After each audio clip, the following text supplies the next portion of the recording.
रवींद्र चव्हाण यांनी लोकशाहीशी बोलताना मालवणमध्ये झालेल्या पराभवावरही भाष्य केलं होतं। जर नारायण राणे भाजपसोबत असते तर मालवणात भाजपचा विजय झाला असता, असं वक्तव्य रवींद्र चव्हाण यांनी केले। त्यावर आता भास्कर जाधवांची प्रतिक्रिया समोर आली।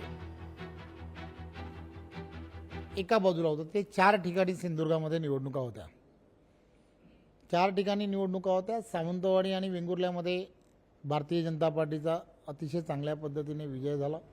हे आपण याची सुद्धा चर्चा करणं हे अपेक्षित आहे।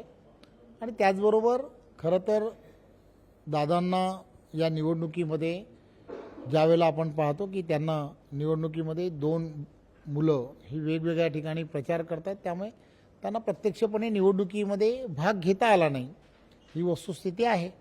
त्यामुळे दादांनी जर या निवडणुकीमध्ये भारतीय जनता पार्टी म्हणून त्यांना भाग घेता आला असता तर या दोन्ही ठिकाणच्या निवडणुका हे आम्हाला जिंकता आल्या असत्या।